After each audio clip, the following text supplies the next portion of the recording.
Hey, congratulations on finding the PoDUMB once again. Back at it with another week of PoDUMB action. Thank you guys for tuning in. We got Gabe, Luke, Scott in the lobby waiting to go and give you guys another flavor packet of amazing variety.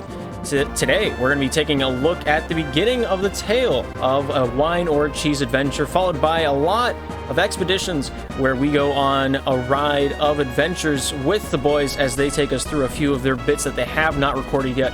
So you're not going to want to miss this one, but enjoy. Let your ears flow, and hope you're hip to the jive swing, Daddy, because here we go.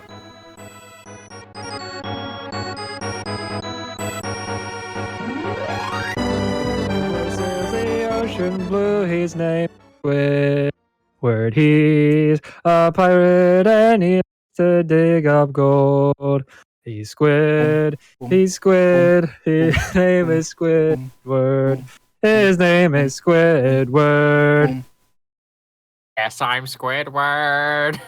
All right, welcome to the PoDUMB 10. You've reached the PoDUMB, and we're gonna stay there. So, the bottom of the barrel.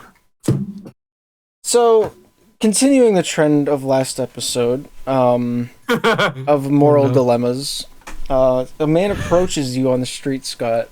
Oh, jeez. And he tells you to pick a card. I just realized there's no way for me to know what card you picked. We're gonna roll with it anyway. Where's the wine and cheese? So you picked the four of spades. Alright, I feel like such a participant. Yeah, you really do. You picked the four of spades. So he says, "Come with me," and he takes you back this back alleyway, and before you is a red door and a yellow door, and he says, "Choose carefully," and he just leaves you there. What do you do? I examine both doors. All right, you look at both doors. Well, what do I see, Gabe? Like wine. You see a yellow door and a red door. One tastes like wine, one tastes like cheese. Luke discovered it. Luke deciphered the riddle. Are there any markings on the doors? There's a picture of cheese on the yellow one. There's a picture of wine on the red one. I feel like that would have been pertinent information at the beginning. Well, you're not very observative, are you? I just said I looked at it. Yeah, you did. Just because you're hearing something doesn't mean you're listening to it. Why did I want to play this game? I picked the wine door.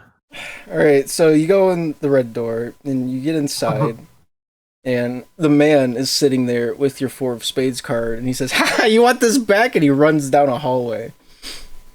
The door closes behind you, leaving you one option to go in. What will you do? That's good, because my answer was going to be no, I don't want that.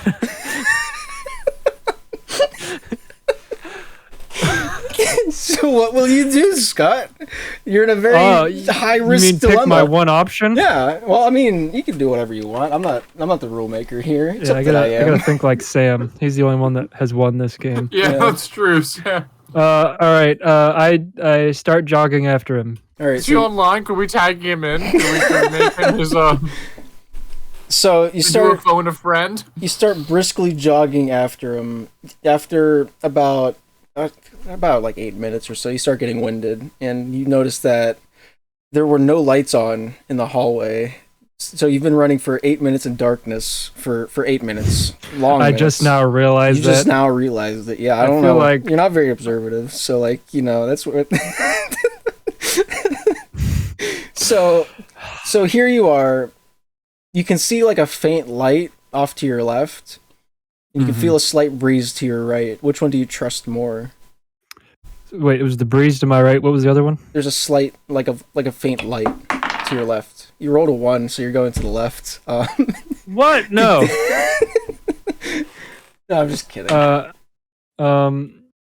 If Gandalf is to be trusted, which I believe he is, he says, "Always follow your nose when in doubt." So I turn right It's towards the not breeze. Gandalf. That's the parrot from the Fruity Loops commercials. He is a toucan, and you will respect him as such. Alright, so you're gonna follow your nose and follow the breeze? Gabe, that's actually a line in Lord of the Rings. Is by the it? way. Okay, Yes. whatever. I know my stuff. It's the cereal man. I mean, I always think of Toucan Sam whenever Yeah. Gandalf says it. But yes, it is. All right, so I go to the right. All right, so you turn to go to the right, and you take your first step forward, and you hit an obstacle. You reach out and you start feeling around. It's very furry, and so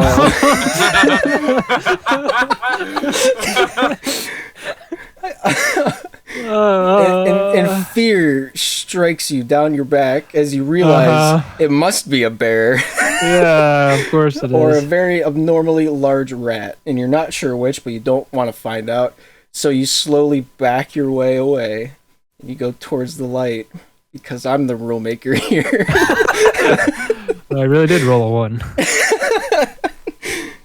So as you continue, you continue just walking towards the light. It starts getting bigger, and you realize that it's a crack through the concrete. And so, with I this, assume the walls are concrete. yes, the walls are concrete. You're not very observative, but you are this time. So, you realize that by your feet, you can faintly see that there's a pickaxe. So, you slowly like chip your way out, and as you reach outside, the bear follows you out, and so. What? Well, where else is he gonna go, Scott? He finally made a companion. He's your friend Well, now. if he's in a cave, that's obviously his home, right? It's not a cave, It's like though. the stereotype. No, it's just. Well, what was he doing in there? I don't know. Maybe he's the guy's pet. I don't make the story. So you're outside with the bear. You now acquire pickaxe. Suddenly, I remember why this game made me so angry. So you have acquired pickaxe. You now have pet bear. The man is nowhere in sight. And well, you look down the right of the street. Wait. The bear's my pet, Yeah, the bear. You freed the bear. What do you want from me? He's your friend so I now. can. It'll do what I want it to. If you can speak bear. Well, how is it my pet? Oh, it just likes you. I don't know. It smelled you. You didn't kill it. What more do you want in life? To not be eaten by a bear. Well, you just gotta learn, live, laugh, and love, and you'll figure it out along the way. I don't think So that you come applies out- in this situation. So you come out to a street, and you look to your left, there's a bakery. You look to your right, there's a cafe with 2 men standing outside of it. Do you go to the right or the left? I talked to the 2 men. All right, so you talk to the 2 men, but because you are several, like basically a half a mile down the street, they completely ignore you, and the bear just looks at you confused. I gotta be 100,000% specific with you. It's like a genie. Yeah. All right, I walk up to the men, like comfortable distance away from them, like a normal talking distance. He knew where I was going. Of course I did. All right. And I ask them, "Hey, I'm lost. Can you direct me back towards where was I?" The men reply, "I don't know where you were." No, I was. Well, The men are very where was confused. I at the beginning of the story? Men are very confused why you're screaming now. No! Come back! The bear returns. No! Now the bear is confused why you're yelling. All right, I didn't mean to yell at you, Bruno. Sorry. You hear, The bear understands. I can speak bear. No, he just understood that time. No, you said it. You said it. It's like- That's in the story now. No, it's like Chewbacca and Han Solo. Yeah. You know, one can understand the other, but the other can't necessarily speak the other one's language. Yeah. He can understand so- your emotions. So he might do what I want him to. Yeah, he might. That means no. All right. He's still gonna kill you later on. Don't worry about it. So the two men, kind of look at each other, look back at you, like very concerned why you're upset at this point in time, and you know, they just kind of open the door for you to the cafe. Do you walk in, or do you just continue to express, you know, your position and where you want to know more details? I asked them if they speak English because I clearly made my position clear. They just look at you confused, and you know. So I traveled to a different country. So then the wine door sent me to France. I mean, I'm not telling you where you're. We'll figure Well, that out a bakery later. and a cafe. Yeah. I mean, that's just very Frenchy to me. Yeah. I mean, that is actually where I had in mind, but like, I'm not gonna tell you that. So you're outside the cafe. You can't talk to the two men out front because they don't speak English and you don't speak bear. What? Are they bear too?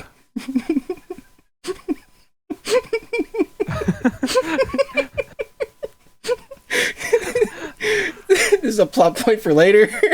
No. At this point, I would just ask the bear if it can speak English. I don't know. I want that to be the card up my sleeve for a while. All right. So you're outside the cafeteria. There's two bears out in front of the What? door. All right, so they're French bears. Yeah. And so they're just I thought holding the Russian people were bears. No, don't worry about it. It's just a figment of wine or cheese. So you're outside the cafe. The door's open. You go in, or you go back to the bakery. There's something threatening about being inside four walls with bears guarding the door. I walk down to the bakery. All right. So you walk down to the bakery. You swing open the door. The little like bell jingles, and the barkeeper, human, he's like, "I told you to never come back here. The last time you." Oh, hello. What? Hello. I say, at last I have found an English-speaking person in this foreign land. No, you didn't. He puts on a mustache and goes, "Wee wee." I'm just kidding. He's like, yes, I speak English. Yes, that's Tell what me, I good speak. sir, how did you come to this foreign land? I definitely came by transportation that a human would take. Where is this story going? I'm like, yes, well, I was wondering, good sir, if you could help me get home, for I seem to have found myself in a foreign land. Why? Oh, yes. Yeah, very foreign. Yes, that is where we are. Sorry, I'm using Don Quixote language. It feels like you're just reading off a script, but I will play along to your game that humans play. Because that is what I am. My gosh. Would you like a bakery? What? Would you like a bakery item? I sell them here at my bakery. Oh, I thought he was going to sell me his shop. If you would like that too, there is a price. How much is it? More than you can afford. Now, would you like a bakery item? Do I have any money? No.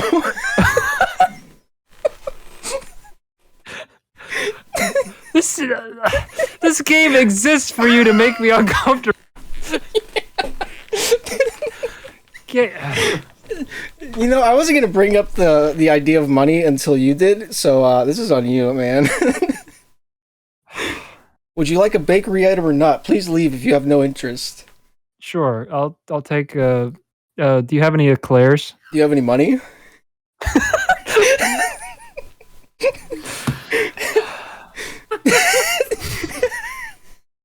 No. I love how obvious it is that he only asked you that because you brought up money. Well, then why are you at a bakery? You must use money to purchase items. Gee, I need to get home. Unless you have another form of payment. And he like glances at your bear friend. Do you want to have sex with the bear? No. Yeah, well, I knew what his answer was in that last part. No, What? I'm unsure. What? Gosh. I mean, this bear is my friend. I'm not gonna loan him out for that. He's your friend, huh? What is his name? What's your name, bear?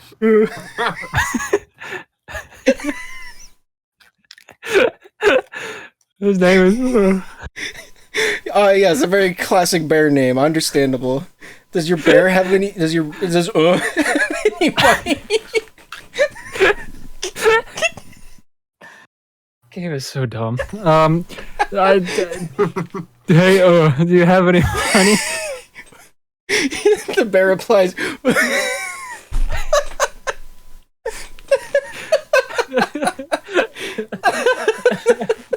I just can't. I can't. Hang on.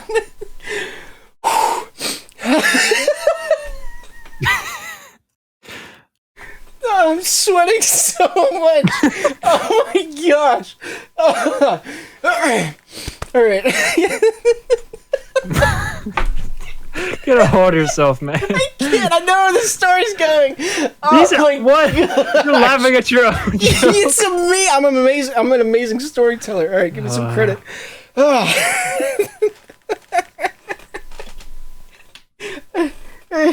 hold that thought for when we get to talking about our next thing. All right. Gabe! Assuming we ever get Get a hold of yourself. I can't do it. The bear replies. You were in the room, I just slapped you silly. The bear replies, and gives you like 10 pieces of wood chips. Okay, I accept tentatively, but I do accept. And then I offer them to the baker? The baker hands back your 2 croissants. What did you order? Eclairs. He hands you back your 2 eclairs. Sweet. He's This like, is the first thing that's gone right in this game. and the bar- Alright, I eat one and I hit to... the bear eats it out of your eats it out of your hand. Yeah. Yeah. So tell me, Mr. Baker Man, what is your name? I am he. I am Mr. Baker Man. That is my name. That Mr. Baker Man is your name? Very unfortunate, but that's my name that the Earthlings gave me. I mean, the human. My brethren, my friends. What was that? Don't worry about it. Earthlings. All right. Well, I was wondering if you could help me to find a train station or an airport. Yes, those are the transportation methods that humans use, right? What Such as I would use. Because I am an Earthling. I mean, a human. This. Are you quite all right, sir? You're acting very strange. Oh, yeah, I'm very fine. I'm just scared of bears. Oh yeah, well he seems to be friendly. Yeah, aren't you? Well,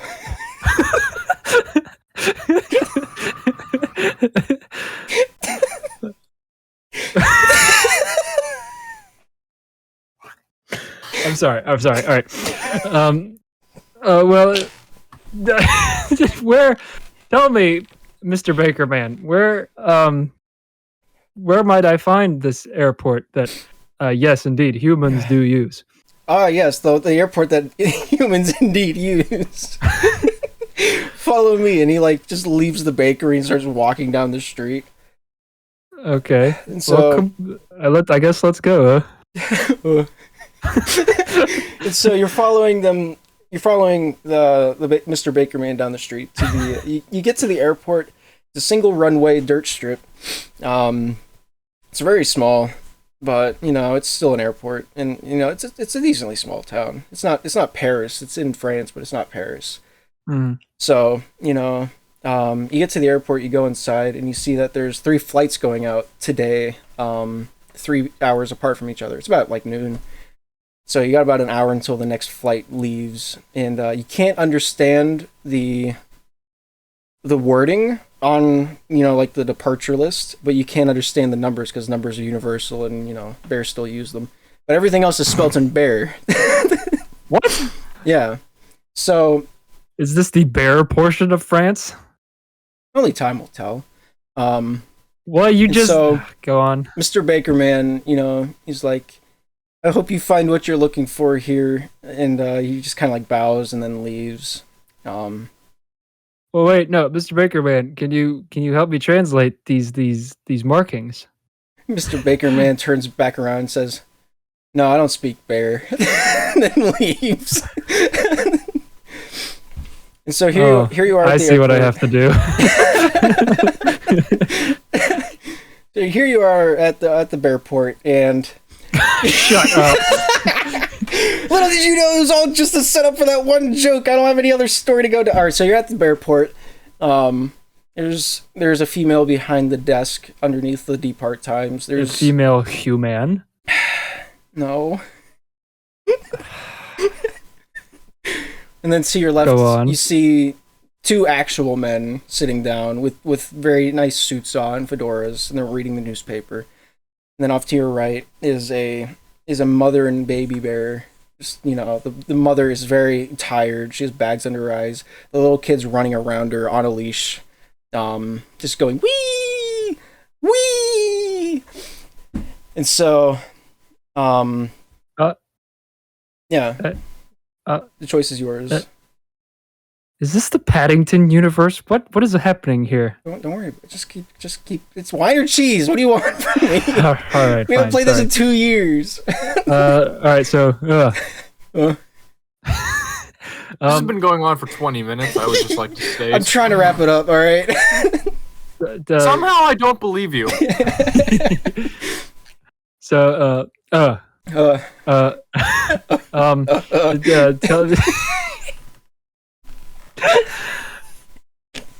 Can you tell me which? Can you tell me which one of the which one of these markings will take me home? He goes, Well, good. I think do it then. And he's like starts walking down this hallway. So you follow him. It goes to the left side of the help desk, over towards the side of the well-dressed men. So you go down this hallway, and you go through like a bunch of twists and turns in this very small airport. Don't know how it's this big, but you wander around aimlessly in this 200 square foot facility for about 50 minutes. And so you're out there. Finally stops at a garbage can and starts digging around in it to try to just do what does, and wants to find food. So you realizing what you're telling me is this was a dead end. Yes. And as you come to that realization, you sit down on one of the benches nearby. You look up and you see in English the word departure that points to the right. And so okay, we'll just go that way. So you're like, come on. And goes, And so you go down towards the departure arrow leading to, where, you on board the plane. Hang on. What? Departure just says where the planes are taking off. It does not say why do you have to ruin my fun? Where the planes are going. Yeah, well, I mean... Where are the planes going? I get on the plane. You magically appear onto the plane. Oh, did I skip? Whatever. I get on the plane. So the plane, it starts to take off because it's that time, and you look out the right window and you see time of the month. On the runway. Yeah. You're in the plane. That's okay. The plane. You don't care about You heartless soul. It's like Wizard of Oz. I mean, I leave my lion. All right, yeah, whatever. So the plane takes off. Your heartless soul doesn't even look at as you leave, and so you're in the air, and, and it's not even that funny. All right, so So you're in the air. You look around the area, and you realize there's only one other passenger on the plane, and that's the pilot. You figure that's kind of... So he's not a passenger. No, yeah, you're the only passenger on the plane, and so you're slightly confused, but you're already on the plane. You might as well just continue with it. So you pull out your snacks. You pull out your phone and listen to some music as the plane ride goes on. And about an hour and a half, 2 hours go by, and so you notice that this whole time, the only other passenger, the pilot, the not passenger, has been motionless in the seat, that he should be piloting the ship in. Uh-huh. And so you unplug your headphones and you nudge him a little bit, and he just doesn't respond. You nudge him again, he doesn't respond. And so you do this about 2-3 minutes until you start freaking out. Whenever you start freaking out and you grab the yoke of the plane, and that's when the man wakes up. What are you doing? And you frightenedly sit back down in your seat, and the man goes, the first wine or cheese jump scare? No, he just doesn't like you touching his stuff. He's like, why are you touching my stuff? Oh, I know what you want. You want to play this game. All right, so you're in an alleyway. No, this man comes up to you, and he offers you 2 substances for you to consume. One's a liquid, one's a solid. Which do you choose? Hurry, there's a man behind you running after you. Is this a wine or cheese game inside of wine or cheese? Hurry, there's a man chasing after you. You're going to die. Liquid? All right, so you start drinking the liquid profusely. You to the point where you realize that the liquid is endless and you die there from old age. Was that a good game? That was a great game. Did Luke leave? Yes. Yes, he did. Hey, you're back. I'm not sitting through this again. And so... Wait, so the wine or cheese within wine or cheese is over. Wine or cheese isn't. Or yes, is it? Correct. The man in the story isn't as good of a storyteller as as you can clearly see. Uh-huh. Yes. So, Mr. Pilot Man, where are we going? He says, this way. We're going this way. As you can see by you can tell by the way that it is. We're going that way. But, alright. But, yeah? What is the destination? Where are we going to land? Probably on the ground.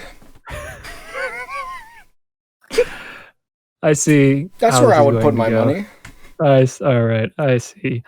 Gabe's doing that first grade thing, so I'm just gonna go sit down in my seat. Yeah, so you sit back down in your seat.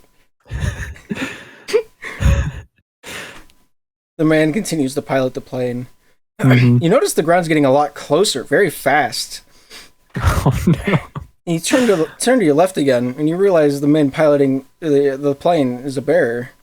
What? No, I don't. Yes, you do. No, I don't. That was the plotline the whole time. You just never asked the right questions. You're not very observative. You said he was a man. Yeah, man, as in that's the gender of the bear. What do you want from me? What kind of garbage logic is this? I mean, you're the one being in a. I'm the one gonna die. Yeah, there's no skin off your nose. Yeah, I had a whole plot line where you get on the plane, translates for you a little bit, but no, you just wanted to get on the plane. Well, you're the one that made it take off. Well, yeah, because you wanted to go. You were on the plane. This is like blaming God for things. There's trials and tribulations in life, Scott. You're just gonna have to learn to, live with it. Living under your worlds is a tribulation. God had a sense of humor. Let's see how this one plays out. So you're on the plane. Then the ground is getting closer. The ground's getting closer. And the bear's flying it. And the bear's flying it. Because of course he is. Because of course he is, yeah. See, you're getting it. Mm-hmm. So, inside of you, you can feel your heart sinking into your stomach. That's the line I was going for. Down? No. That's a good question, though, because I thought about it. So you're going down towards the ground. Bear piloting the plane, because of course he is. Your stomach now contains your heart from how nervous you are getting. and you're really questioning if this man's ever been to piloting school. Well, he's not a man, first off. Well, he is, but he's a man. He's also a bear. He's a male bear. Is this Clive Clyde in the, in the pilot? Because like he was both. So he looks to you as you guys are getting closer to the Earth, and he says, "This is for leaving behind." And he like he nosedives the plane straight down. He's like, "We go out together," and he like holds onto your chest so you can't leave, and that's where you die. Killed by us, representative, or whichever you'd like it. And that's the end of Wine or Cheese. That took like Come on, man. 40 minutes to get to. We gotta die by a bear somehow. The bear kills himself. Yeah. To avenge. Yeah. Alright, whatever. At least I'm dead. I like how emotionally That is the invested. only silver lining to this story. At least it's over. Don't smile because it happened. Smile because it happened.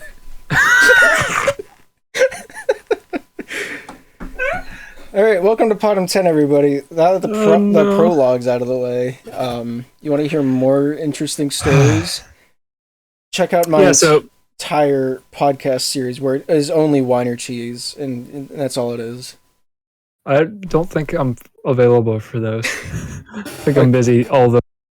What a coincidence.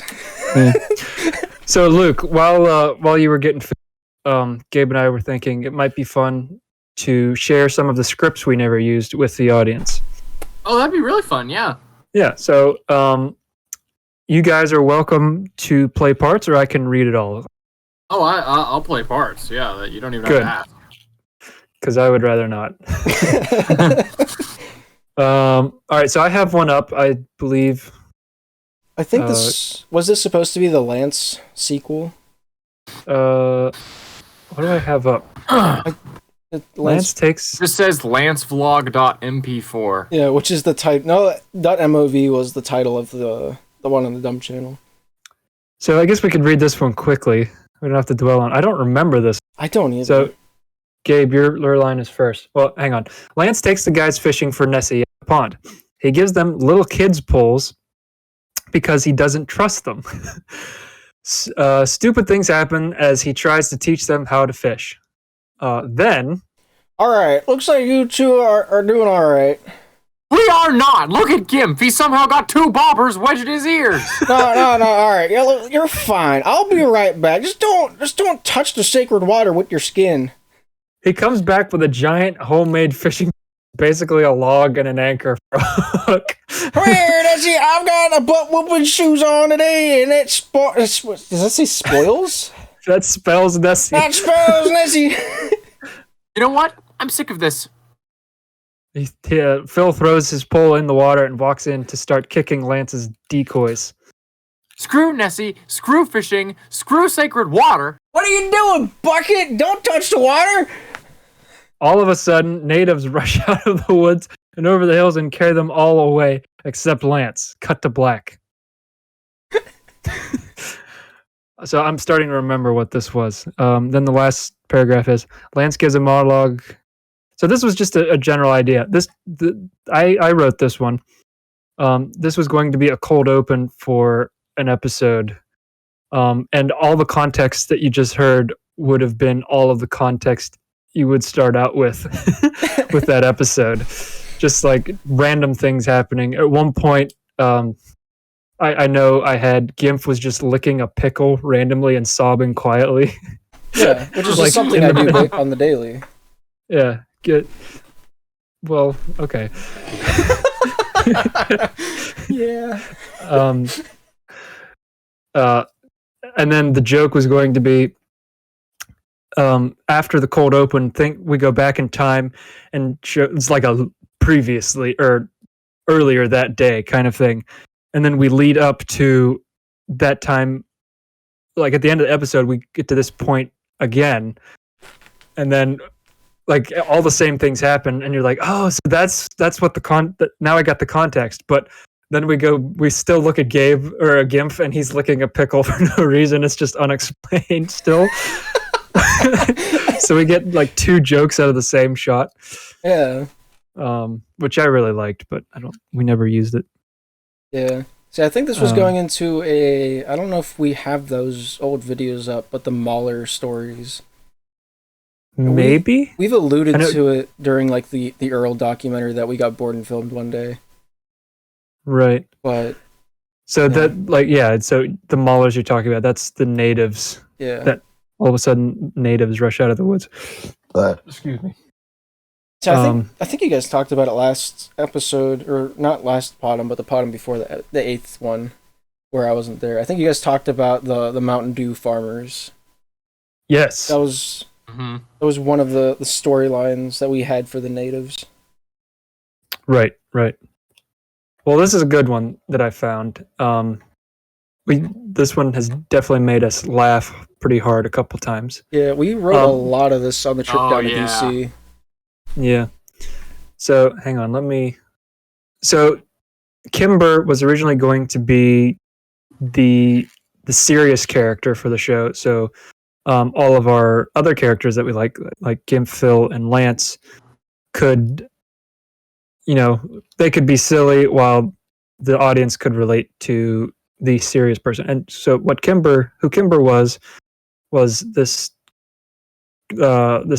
like very career-driven young lady who may or may not. We were toying with the idea of making her a romantic interest for Phil later in the future, because I mean, what else are women good for in a script? So Am I right?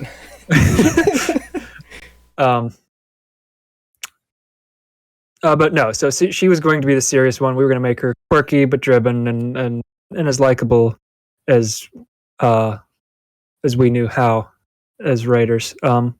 So that's what you see here in this first paragraph. It's morning.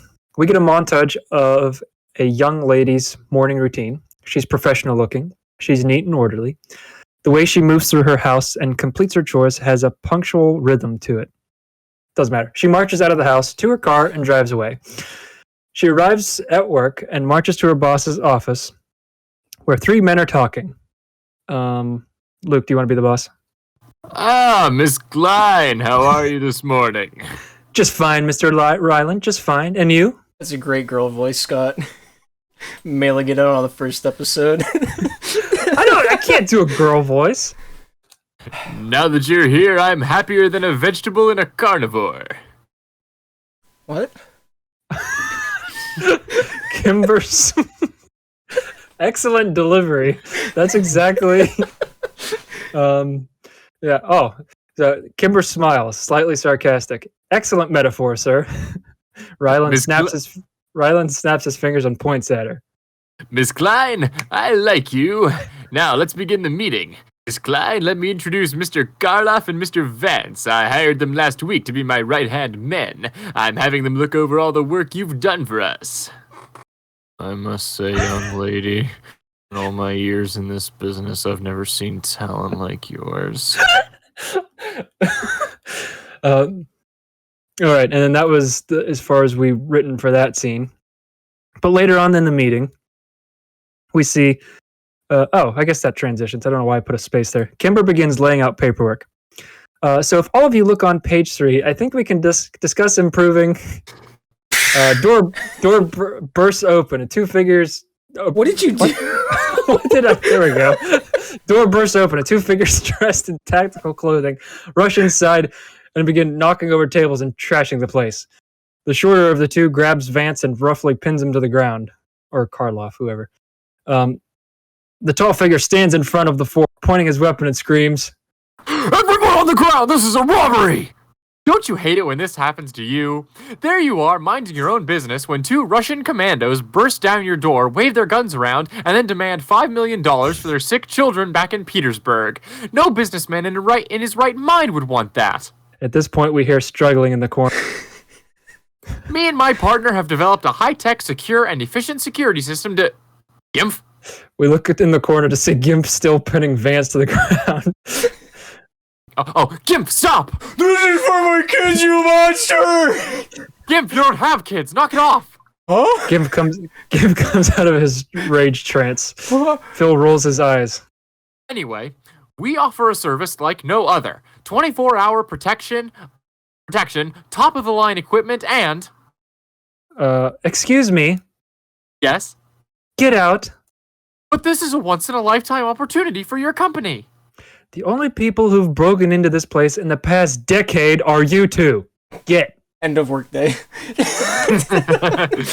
End of day Yeah, one. obviously, these were just individual scenes that we came up with. We don't Right. really have a narrative structure. Transition Exactly. is a later problem.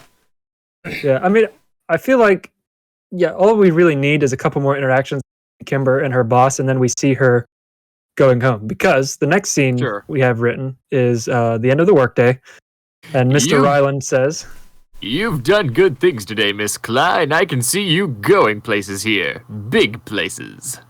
"Thank you, sir." She smiles warmly. She heads to her car. She feels accomplished and that her life has finally come together as she slides into.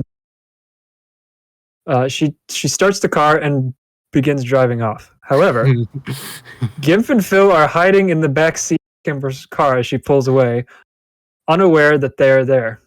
Kimber's unaware. After a while, Phil and Gimp look over the back of the seat and see Kimber, and like this is a visual gag. It'll be hard to explain, but like they do the slow peek head out over the seat to like look at her. And then Phil, terrified, looks at Gimp and mouths the words, Shh. Don't say anything. What? Gimp says loudly. Kimber screams in mortal terror. She swerves into Mr. Old Man's mailbox. She slowly turns her head and sees behind her that the trunk is open and two figures are running away. Mr. Oldman gets up, furiously picks up his lawn chair, moves 6 paces to the right, slams the chair back down and harshly, and continues reading the newspaper. As if like she's blocking his view, like when he peeks over the newspaper every 15 minutes. Yeah. He's got to be I reminded. just picture him just being like, just so frustrated at it. It doesn't even accomplish anything. He just has to do something. That's kind of Just what to I get had energy. in mind. Yeah. Just to have an output somewhere that Right. isn't through the newspaper. So next we have listed day 1. Phil Isaacs and Gimp's perspective. Wait. I think this is the same day, just from the Gimp and Phil's perspective. Oh yes, thank you. This is day 1, but is right. The first day. It's the beginning of the same day, just from a different The point of guy's view. perspective. Right. Yeah. Yeah. So the alarm goes off. I'll be Isaac. Isaac walks in. "Come on, Phil. It's time to get up." He walks over to the covers and nudges Phil. Nothing. He shuts off the alarm and yanks the covers. "Come on, get up!" Under the covers are googly eyes on a body pillow of the Earl. Guns drop from the ceiling. Phil comes running in. He went with a scenario 5. Gimp kicks down the door. This is for my children. Cut back to Phil pinning down Isaac. Isaac screams. Isaac screams, "Stop." Everything goes silent. Isaac's head pops around Phil's body. "Wait, you don't have any kids," he says to Gimp. Cut to them at the kitchen table. Phil and Isaac with Gimp in the... I wrote this horribly. Cut to Phil and Isaac at the kitchen table with Gimp in the background making waffles in the toaster. Isaac. "What is it today, Phil? Soviet commandos?" Oh, no, that's not until Thursday. It would be today, but I'm Stalin. Cut to communism. That was literally just going to be a cut to like the Soviet anthem playing with like a big picture of Stalin and like the flag flying behind him for like, I think it was like 2 seconds and then move on. Yeah. We've developed a new security system and we're selling it to the highest bidder. So, you're terrorists. No, terrorists go around blowing things up and killing things without purpose. We do it because people pay us to. I don't think that's better. Waffle pops out of the toaster, out of frame. And then we had 2 different endings that could have happened. Ending 1, Gimp tries to catch them with a plate but fails. Ending 2, Gimp fiddles with it throughout the scene and eventually points it at Isaac. And like a cannon, the toaster shoots Isaac with the waffle. and knocks him to the ground. We Mhm. look and see the waffle. We look down and see the waffle off the side of his head with the impression left on his face. Good lord, I'm an Slide. English major. Seriously, We see the waffle slide and fall off of his face, Yeah. Right. with the imprint being left on his cheek. Yeah. Yeesh. All right. We So just this is day 2. Huh? The reason for ending 2 was we just needed an excuse if Sam didn't want to like act in this episode. So that would have been. Or we needed to specifically we needed to write Isaac out of the situation because I think we had it so that he like resolved a lot of the situation. Yeah. That might have been it. Well, yeah, moral compass had to be out of the room, so Phil and Gimp busting into. Yeah, exactly. Okay, so ending 2 is just so we can get him out of the picture, and that Right. that gives us a reason that he's in the hospital. That's what I remember. Yeah, we have here. Maybe Isaac had to go to the hospital because of the. Yeah. So day 2 from Kimber's perspective. I guess we didn't really write too much of this. Later on, she is sitting in a meeting with the boss and coworkers, and in the background, you can see a building across the street owned by a competitor. All we see is the same deal going down with Phil and Gimp, and it goes way further off the rails. Gimp ends up throwing a guy out the window, and at some point, a bullet goes through the window Kimber's building and takes the boss's toupee off. Then the line from Kimber, "You got me." Oh, okay. So what we had in mind was that Phil kept coming back to the to Kimber's building to the point where the boss blamed her and fired her. And so we had this just as a random idea. Kimber says, "You got me fired for professional misconduct." Nothing a Tylenol can't fix. Oh my gosh. So whatever. Let's see. That's pretty much. That's the end of like everything like concrete we got done. Everything else is just kind of bits. Is this must be yours because I have to request edit access. Yeah, that one might be mine. I was just like a quick excerpt back before we had the dumb Discord. This is So with the assumption that the natives are Mountain Dew farmers. Right. They're Lance and Jason are in a firefight currently with them when the scene starts. I'll be Jason. Sir, I think we need to fall back. No, he isn't here yet! Suddenly, a man with a horse mask on sits down beside Lance. Oh, thank God you're here! Here! Lance throws the horseman a gun. The horseman looks at the gun and sees there's no magazine. He looks at Lance. Back at gun. At Lance. Gun. Lance. Gun. Reaches into mouth, pulls out a magazine and locks it into the gun. Then vaults the cover and charges at the enemy. Now, you see, that's how a man does it. What on earth is this bit, Gabe? What? Alright, so one episode has to contain Lance. You don't expect something like this to happen? You are mistaken. Fair enough. You are mistaken. And so this is just a random scene we thought of for like a regular interaction between Phil, Isaac, and Kimber. So Phil, Isaac, and Kimber are sitting at lunch. How could you possibly think that mustaches are unattractive? I don't know. It's just that they get food in them and they're prickly and make guys look scary. They're just bleh. Oh, please, you're just jealous because you can't grow one. Because you're a woman. Kimber looks bewildered. I prefer Amish beards myself, says Isaac. As Isaac, Kimber looks more bewildered. Fine, so what do you find attractive? The door bursts open. All right, so you know how like in an indoor public pool, like when somebody slaps a pool noodle against the surface of the water, you get that like just echoes throughout the building. It's so great. That's what we were going to use for when the door bursts open. So in walks a cool guy with shades, sexy clothes. It's Pop Rockefeller. He struts into the room. All the women start swooning. Oh, great. Pop Rockefeller. He swaggers up to the bar. a beer and make it roots because He leans towards the female bartender. I'm underage. She faints.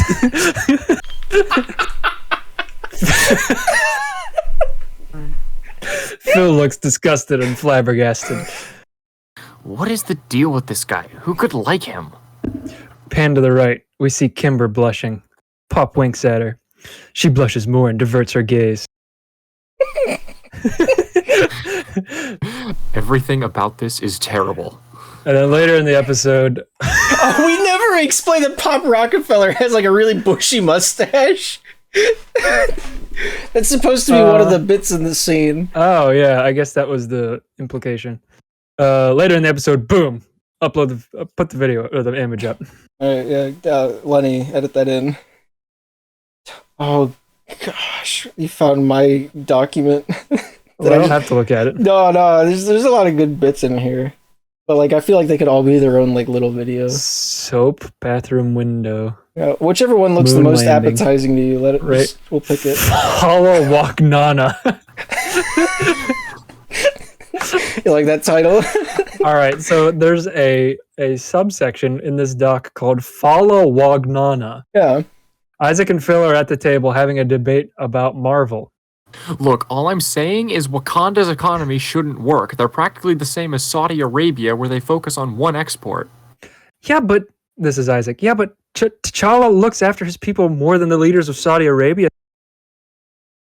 Lance walks in and searches through the fridge. Look, all I'm saying is if Wakanda existed in the real world, it wouldn't be the same as the movies. Wagnana? No, Wakanda. All right, one time in my youth, I drank the sap of a Follow Wagnana tree, and I got so tall I could read.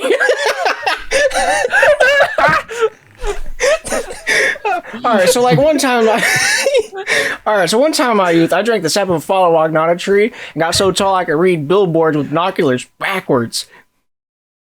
I didn't say Wagfa. Do we have any real food in this house? I don't want any of this liberal vegetarian stuff. If you don't like it, go back to your own house and eat your own food. If you're not careful, your problems are going to multiply faster than a Catholic rabbit. Are you threatening me? Maybe I am. Maybe I'm not. This is my house after all. No, it's not. Yes, it is. No, it's not. Yes, it is. No, it's not. Yes, it is. No, it's not. Look, if it wasn't my house, why would I scotch tape a hamster to the ceiling? Nobody's second glance at it. What? What? Man, I ruined the delivery of that one. That's unfortunate. All right, so that's Follow Wagnana. Yeah. Bank. I walked into a bank the other day. 12 stitches. Gabriel. Yeah. What? Are you proud of that one? I'm very proud of that one. It's not even 2 sentences and it's a great joke. Oh, that reminds me. This is going to change the mood, but Ernest Hemingway said he could write, I believe the way he phrased it was, he said he could write a story in just a few sentences or one line, something like that. That was the best story ever told because it was so compact. And it goes as this. Baby's shoes for sale. Never. I was going to say this as a joke. I didn't realize it was the actual. Yeah. Anyway, so now that energy happened, there's this one's called Binoculars. Man running at the crew. Isaac. What are we going to do, guys? He's going to catch us. Gimp holding binoculars up. I don't know, Isaac. I think we have quite a while. Phil turns the binoculars around. Oh no, what are we gonna do? All right, let's find it. Oh no. Isaac and Phil are watching the news as they cover a gay parade. So is this what they're doing with our tax dollars? They could be doing so much more with it than throwing a parade. I think it's nice they're expressing themselves. They have a right to their opinions and preferences, just like we have the right to ours. Yeah, they have a right to be wrong. But Phil, you don't have to be so hostile. All I'm saying is, if they want to be gay, they have that right. Lance bursts into the room. I've arrived. Which one of you said you were gay? No, I was saying that... It was him. Phil points to Isaac. Lance points his shotgun at Isaac harshly. Isaac throws his hands up and looks away in fear. No, I'm very much not gay. Good. I thought the game might have gotten to you. What? What do you mean? Well, when I was in Nam, the gays started spreading. Next thing you know, the plant shut down. All the crops started dying off. The government said cool because it was all the government's fault and for making the parents vaccinate their kids and all. But you know, what do you mean? Vaccines help fight against diseases. Nope, makes the kids gay. Yeah, Isaac, you gotta open your eyes to reality sometime. What do you mean? You were vaccinated. Lance pulls his shotgun up again. No, I wasn't. I refused and I stuck the needle in the doctor's leg and made a run for it. No, you didn't. You passed out once you saw the needle. Writer's note. I'm realizing I have no idea what happened at a vaccination, so I'm going to just keep writing and pretend I do anything. All right. Lance. Can I finish my story? Sure. When I came back from Nam, I went home to see my wife and kids. You were married? No, yeah, it was a different time. Anyway, I got back and I hugged her, but when I looked into her eyes, there wasn't any love anymore. The gay had gotten airborne. That's ridiculous. Are you calling me a liar? Well, I'm not calling you a truther. Well, anyways, all right. The gays released gay spores, and that made all the straight people not love each other anymore. So I hid out in my bunker out in the woods, surviving off the land for 3 years. And anytime I'd spy on the town, it would just be apocalyptic wasteland with biker gangs roaming around with their scary tattoos and muscly arms and blue eyes and super cute bangs. And Are you sure that the gay spores didn't get to you? what'd you say? The gay spores got to you? Huh. I wrote that almost 3 years ago. That's crazy. Oh, true. I mean, this is really good, but it's almost too real in parts. Like the prejudice from Lance. Oh. I don't know. It's. I thought you meant the part where he got married. A woman would agree to that. I don't know. Maybe. That's a very touchy subject, and all it needs is tweaked. Like the language just needs brushed up a little bit. I feel like there needs to be more swearing. Yeah, that's what I meant. Yeah. This one's called Waging War on Santa. Christmas music plays as various shots of the house during Christmas are shown. The tree, the fireplace. And we show Isaac hanging the mistletoe, not middle toe, according to Google, and looking satisfied. He turns to walk out of the room. Snap. Isaac screams in pain, for his foot was in a bear trap. What? Are you high when you write these? Only a lot. Phil peeks his head into the doorframe. Isaac, what are you doing? What does it look like I'm doing? It looks like you're ruining my life's work. You mean you put this in here? Why? It wasn't for you. It was to trap Santa. Santa isn't real. Well, maybe you're not real. Cut to Isaac and Phil standing in Lance's workshop. Can't we just, I don't know, take the bear trap off my foot? And how would we do that, Mr. Smart Guy? I don't know, you said it. There it is. Lance walks in the room. No! Cut to Isaac and Phil sitting on the couch as Isaac has a makeshift cast on his affected foot. I still don't understand why you would want to put your foot in the bear trap I laid for Santa. It wasn't my fault. Maybe you should put a sign out next time. Maybe you should put a... Shut up! If we put signs out, he'd see right through the ruse. Okay, whatever. I'm going to make something to eat. Isaac in the kitchen. Isaac opens a cabinet. Arrow shoots above his head, and Lance catches it. He ducks after the arrow passes and covers his head. What the heck was that? That was a warning shot. A warning shot for who? Santa? No, it was a warning shot for you. Stay away from my Fruit Loops. Lance grabs his Fruit Loops and walks away. That's a good bit. All of these would work really well as like intros or outros to an episode. Yeah. We're just gonna work on the in-between stuff. Yeah. You know, the world building and all that. Like the actual episode. You know, like, yeah. I guess we wouldn't have to. We could just make these on their own. All right. This one's called Gorilla. Phil is sitting at the kitchen table eating while Isaac is looking out the window. Isaac. Phil, come here. Why? What is it? Are you seeing what I'm seeing? Is that a Yep. up in the? Yep. Kim walks up. Hey, look, there's a gorilla stuck in the tree. Isaac picking up a phone. Who are you calling? The only person I know that'll believe me and be able to handle that be. Phil and Isaac standing by the base of the tree. So who'd you call? Who else would he call but his favorite uncle? Lance shows up with a stick, a dog, a shotgun, and a pair of handcuffs. Okay, I'm gonna climb up the tree and poke the gorilla with a stick until he falls. Whenever he does, the doggo will run up and bite his rumpus, and that'll make us cover his butt. And so when his hands are back there, that gives us a chance to handcuff him. Why don't you just shoot it? Yeah, isn't that why you brought the shotgun? No, we're not allowed to do that on YouTube anymore. That's in case I fall out of the tree first. You shoot the dog before it bites me.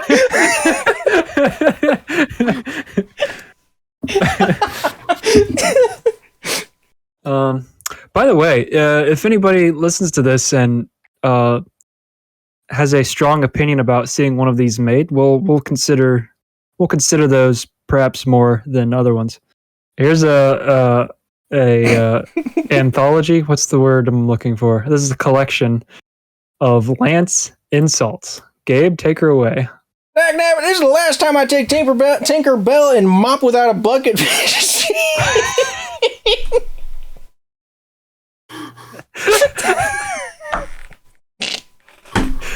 That is not English. It's just, I mean, it's English words, but it is All right, so put together. So if you've watched, have we recorded a scene where Luke has his long hair and then Isaac pink hair? I think we might have shot that back with Yeah, at one of Lance's those- cabin. yeah, Lance's. I don't remember what the video is called. Only Falvin was here. You look like George Washington got his head stuck in a tar pit and tried to get it off with 20 grit sandpaper. That's really good. Isaac trying to threaten Lance. Oh, what are you gonna do, pansy? Blow fairy dust on me? Oh, look at me, I'm flying away. Are you calling Isaac a fairy? So mean. Well, it's pink. It was a pink hair joke. That's like most of these. Oh, Because okay. we were trying to figure out insults for Lance to say to based off like the looks. Oh, gotcha. So these might not work anymore, but they're still pretty funny. No. Phil, you look like a Kiss guitarist, except if they were cool. Except they were cool? There needs to be. I think it's Phil, you look like the Kiss guitarist, except they were cool. Oh, exactly. yeah, that might be the way to go with it. Lance talking to Phil. Have you ever watched The Incredibles? No capes, no drapes. Now cut that rat off your head. Oh no. Huh. So this one's at Isaac. Son, if I had that hair when I was little, my mama would have beat me to death, resurrected me, then beated me to death again. Wow. I thought this went on for a lot longer. This is a Phil jab. Maybe you can come and cut some of that off and glue it to your face so you can look like a man. Oh no. Oh, that's so mean. Lance to Phil, get back in the kitchen. Oh, my bad. I'm sorry, Phil. Mistaking him for a woman. Yeah, we got it. Yeah. Anyway. All right. Maybe someday we'll read these specifically a little later. Do you guys want to do one more doc? Yeah, we'll do a little bit more wine or cheese, and No. yeah, it'll be good. So a man approaches you. No, Gabe. He No. says, "Pick a card." No, he doesn't. Except that he does, and you pick the 4 of spades again because you're an idiot and you can't figure out where the other cards are. Little do you know, the entire deck was the 4 of spades. Returns and takes his revenge on you.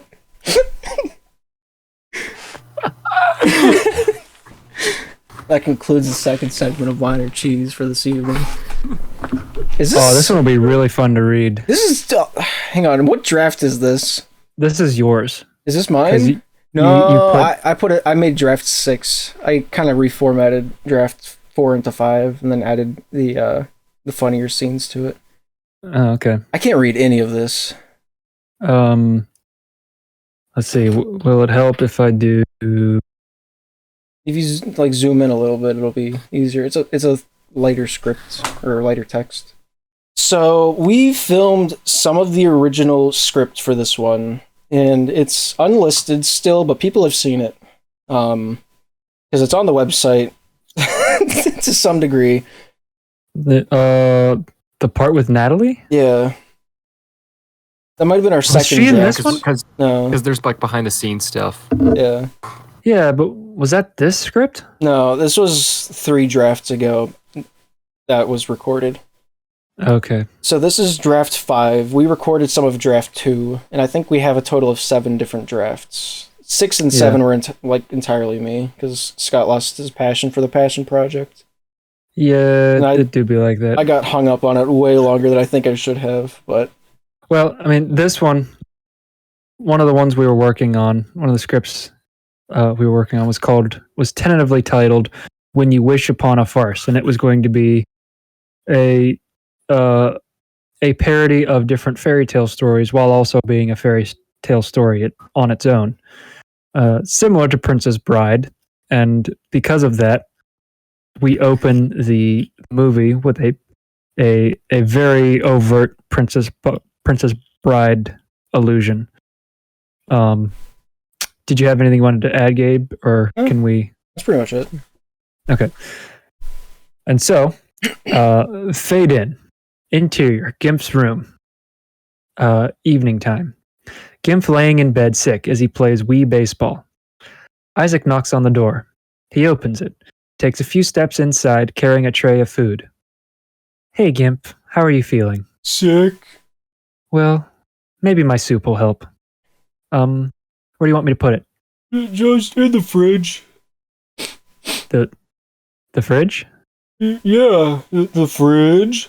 Hello? Gimp's hand lazily motions towards the dresser. Isaac glances over at the dresser and slowly puts the Tupperware of soup in the top drawer. Isaac looks back at Gimp. Guess what? Phil said he brought you something. Oh, Phil's here. What's wrong? He's just going to read you a story. Yeah, it's just that whenever I'm sick, he always pretends to be my grandpa. Phil bursts into the room doing a bad Princess Bride grandpa impression. Hey, how's my grandson? Gimp looks at Isaac sadly. I brought you something, slugger. Is it a story that your dad used to read to you when you were sick? Nah, it's something I thought of on the John last night. What? Well, is it any good?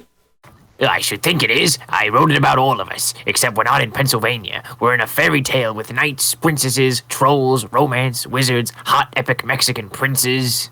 Well, okay. I guess you can read it. Darn right I can read it, you ungrateful punk. Kids these days. Cut to him rummaging through a briefcase, then pulling out cheap popsicle puppets. Oh, I forgot about this. We have those made. Do you still have them? I still have those. Nice.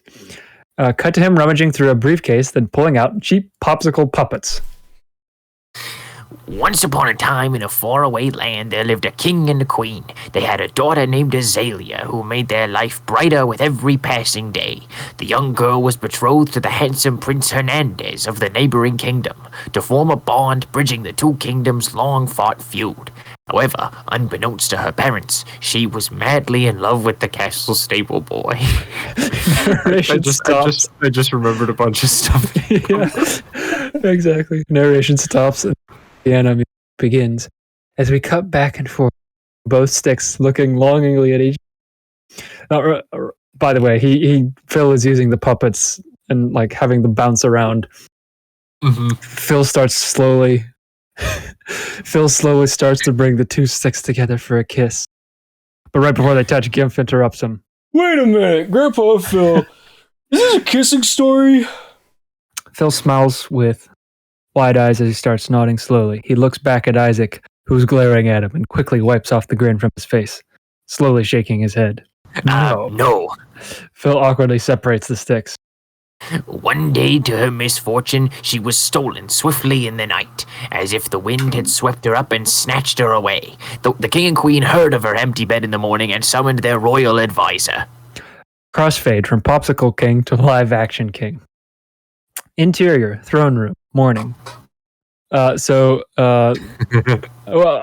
a knight kneels before the king and queen. Your Majesties. Rise, tell me, Sir Ivanhoe, is there any news of our daughter? Alas, your majesty, I come bearing no news of your daughter's whereabouts. It weighs heavily on my heart to see this trouble you so.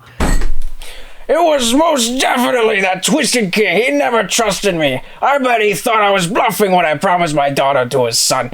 We must send the best men to retrieve my daughter. Sir Ivanhoe, tell me, who's the best equipped to send out?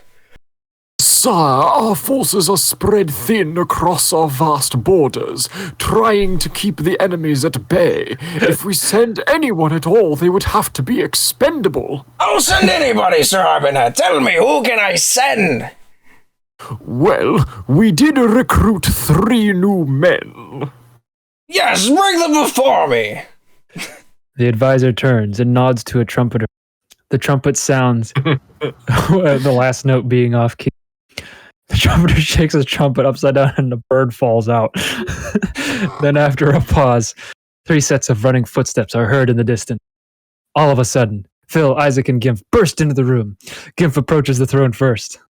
Hello, did you hear our footprints? Isaac, with a towel wrapped around his head, crashes into, accidentally knocking him over. Watch it. Sorry we took so long. I was in the shower. Phil crashes. Oh, shoot. Phil crashes into Isaac with the same result.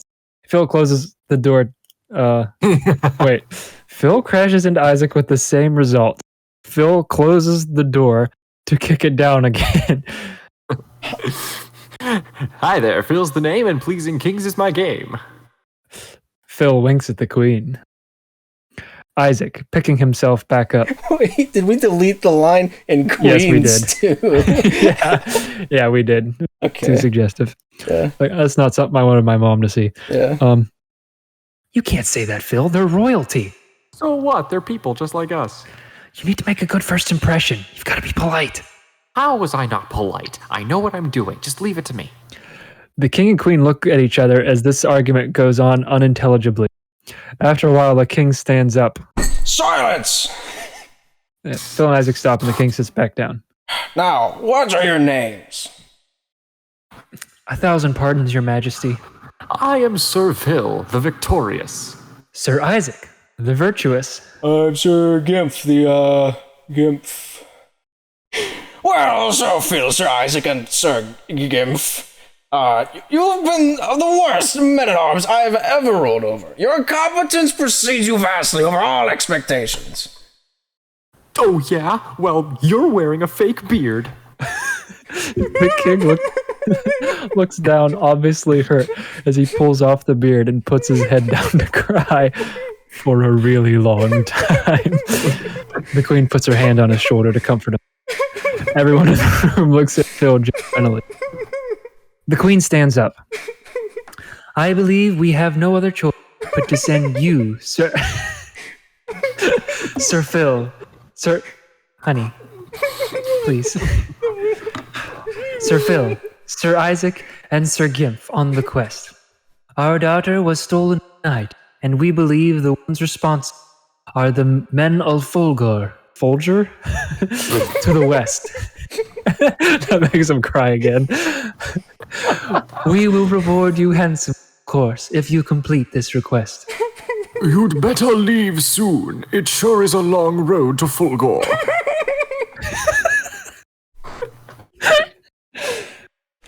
The fate of our daughter is in you. Thank you for this. My daughter had hands. She had 2 of them right on the ends of her arms.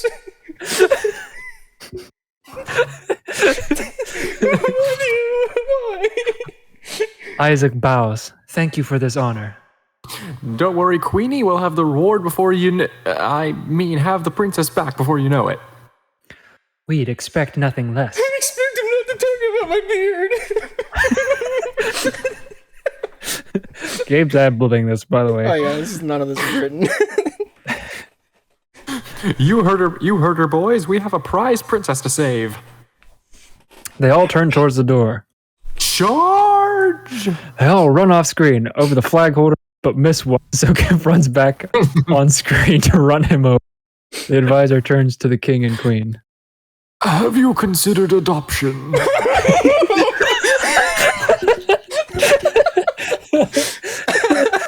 Oh, that's perfect. That's my favorite scene. Yeah, the first two are so good. Oh, and I remember thinking that at the time, too. Yeah. That's like the most... There's 94 pages of this, Scott. Yeah, we'll get off when it gets slow. This is page 9. Yeah. Transition 1. So this is Indiana Jones. Luke wrote this at Burger King. I remember this. Oh, interesting. Remember any of this? Transition 1. Map overview with loot in the background. I assume Indiana Jones style. And so our three heroes set out on their great adventure. They set off with a spring in their step and a song in their heart, but little did they know the dangers that awaited them right around the corner. Crossfade. Dark room with the cloaked figure. Cloaked All right, figure. Don't patronize me. I try my best. No, you spelled it correctly. I just wanted to All right, figure whatever. looming over a crystal ball, lightly cackling to himself. What did you do now, you evil silliness? I got my revenge, Mimi. All those years stuck there, finally paid for in full. I don't know what voice that was, but it sounded alright. That's exactly what you used to use. That was Stewie Griffin. Mixed with Mark Hamill's Joker. Yeah. So after that line, it just fades out to black again. Yeah, we need more in that scene. But in any case, exterior farm. Okay, I know this farm. Phil and Isaac are walking down the path. Off to the side is a burnt barn and the grass singed.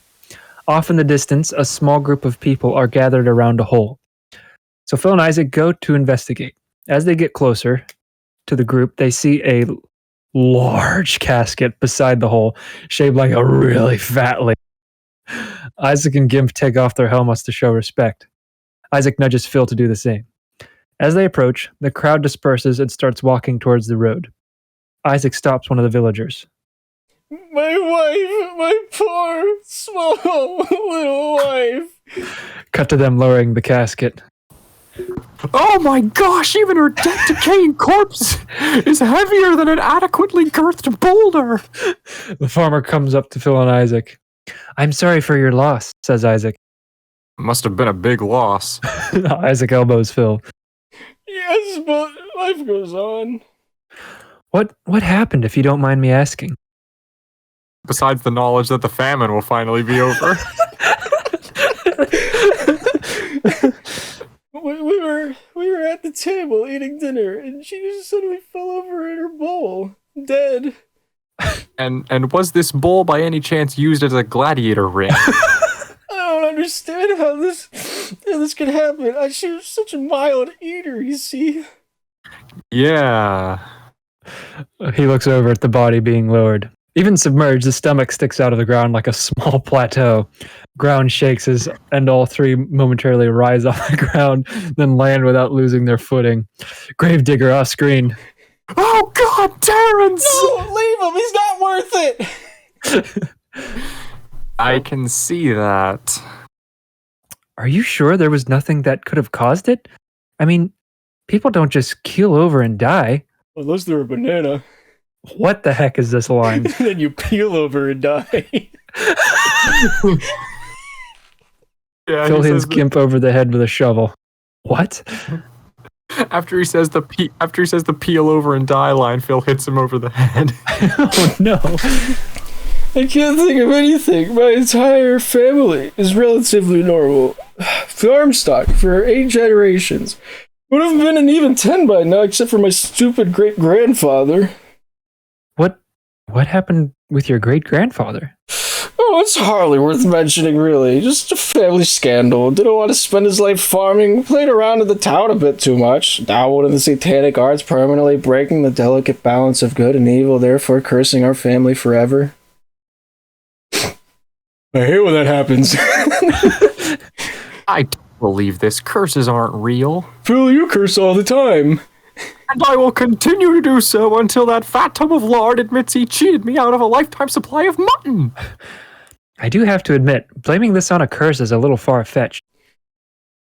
Oh, but it's true. Every time the cycle when the moon flies hidden in the sky, Gabriel. sounds of the cries are heard coming stop talking. from the woods yonder. So the It farmer has been said starts that the figure staring comes from creepily into the inside middle the claim distance. to pure heart that his darkness may be lessened. You call that creepily? What do you want me to do? He's crying. Whatever. Just say it again. Oh, but Like it's, the last sentence. oh, but it's true. Every time of the cycle that the moon flies hidden in the sky, sounds of cries are heard coming from the woods yonder. It's been said that a figure comes from inside to claim a pure heart. That soul is dark and may be lessened. Continue. Really? Well, it's either that or my wife finally choked on her third chin. Well, I know which one I'm voting for. What's voting? I don't know! Cut back to real world. Wait, Phil, what is voting? I don't know! Isaac. Guys, listen. I know it might be hard to believe, but I've heard stories in the village that were kind of similar to what this man just said to us. And I've heard stories of Glimby the magical wood gnome who cuts holes in your door so he can sneak in to smash all your pots and then runs away into the night, burning the sheep and raping the churches. But you don't see me setting gnome traps all over the field, do you? Metallic snap is heard off screen. Oh God, my leg! Why, Terrence? Why didn't you warn me? Phil looks sheepishly back at Isaac. To be fair, you didn't see me set that. Look, Phil, if you've got a better idea, I'm all ears. An idea that doesn't include looking for Glimby. The worst that could happen is that we look around and don't find anything. Come on. Cut to all three in the forest. I can't believe we live in an ancient kingdom with decades of history and didn't find anything in the woods. What a tree! Really, Gimp?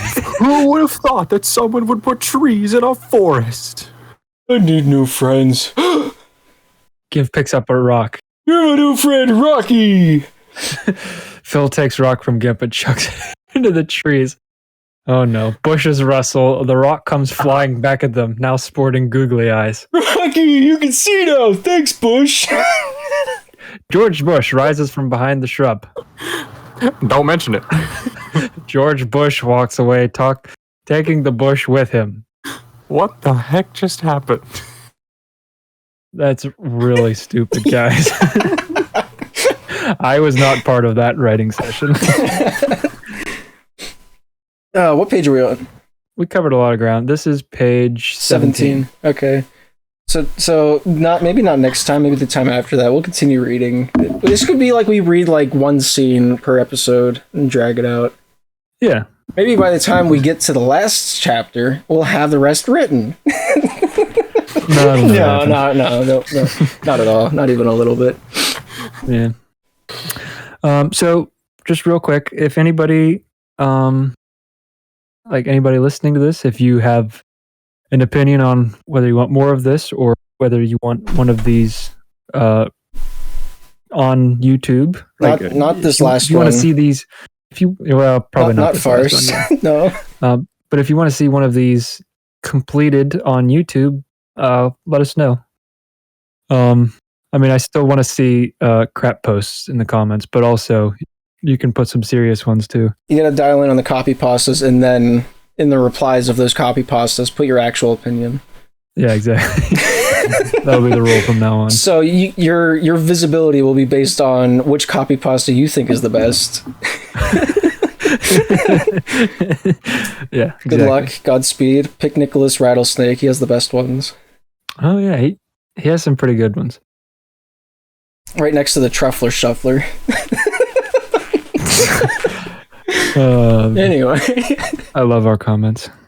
there's something special.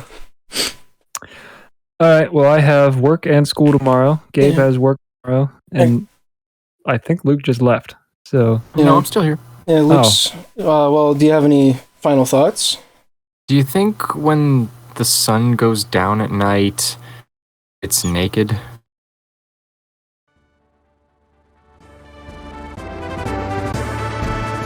That looks like that's all the more time we have for this week. Tune in next week for more PoDUMB action between the boys on the bus.